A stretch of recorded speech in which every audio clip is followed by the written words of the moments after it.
Good morning, students. Now we will discuss class 11 chapter number 3 motion in a straight line. Firstly, we define what is the motion. Motion, if object changes its position with respect to surrounding according time. अगर कोई भी object है अपनी position को change करता है वो अपनी सराउंडिंग के रेस्पेक्ट में और टाइम के अकॉर्डिंग, तो इस ऑब्जेक्ट को हम कह सकते हैं object is in the motion. Object motion में है। सिंपल सी डेफिनेशन है कि ऑब्जेक्ट हमारा जब भी अपनी पोजीशन को चेंज करेगा अपने टाइम के अकॉर्डिंग, तो that is called is in motion. Kind of motion, there are 3 kind of motion: 1 dimensional motion, 2 dimensional motion and 3 dimensional motion. First we discuss 1 dimensional motion. 1 dimensional motion जो है उसको हम is also called the linear motion. हम उसको linear motion भी कह सकते हैं।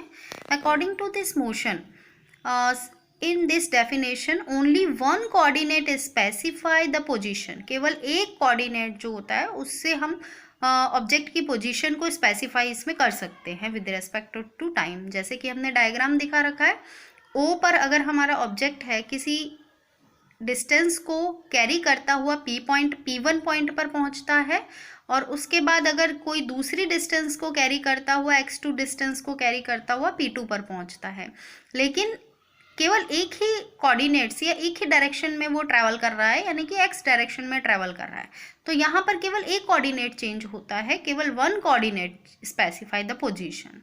इसीलिए हम इसको क्या बोलते हैं, लीनियर मोशन या 1D मोशन। इसके आपके एग्जाम्पल्स हैं, देखिए एग्जाम्पल फर्स्ट नंबर, जैसे motion of train along straight track. Second number, motion of freely falling body. Freely falling body का क्या मतलब होता है कि अगर किसी भी बॉडी को ऊपर से किसी डिस्टेंस से नीचे की साइड फेंका जाता है, फॉल किया जाता है, तो वो अपना वो बॉडी जो होती है वो उसको कहते हैं हम फ्रीली फॉलिंग बॉडी। मतलब इस बार इस बॉडी पर कोई भी हम फोर्स नहीं लगा रहे हैं, सिर्फ हमने किसी डिस्टेंस से उसे छोड़ दिया है, उसे फेंक दिया है, तो उस बॉडी को हम बोलेंगे फ्रीली फॉलिंग बॉडी, कि बॉडी अपनी फ्रीली फॉल करती हुई आ रही है। Okay. Second, 2D motion. 2D motion, देखिए 2D मोशन, यहाँ पे 2D मोशन है, इसका मतलब क्या होगा, 2 coordinates specify the position of object change with time.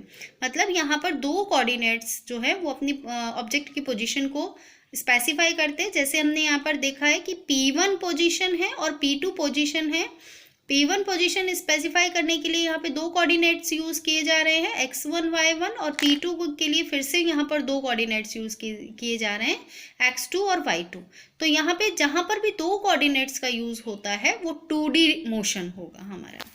जैसे कि हम एग्जाम्पल यहाँ पर देख रहे हैं, एग्जाम्पल है motion of planet around the sun. यहाँ पे भी आपका 2D मोशन काम करेगा। या फिर car moving a zig zag path on the level road.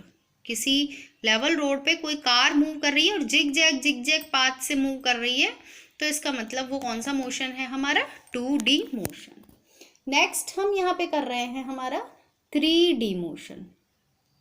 3D motion में जैसा कि नाम है 3D, यानी कि 3 कोऑर्डिनेट्स। इस बार यहाँ पे क्या होगी, 3 कोऑर्डिनेट्स हम यहाँ पे यूज कर रहे हैं।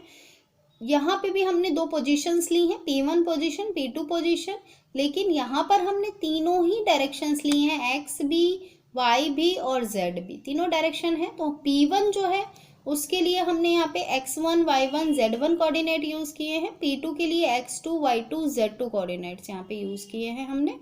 और एग्जाम्पल्स इसके, kite flying on windy day और motion of an aeroplane in space. Okay, thank you.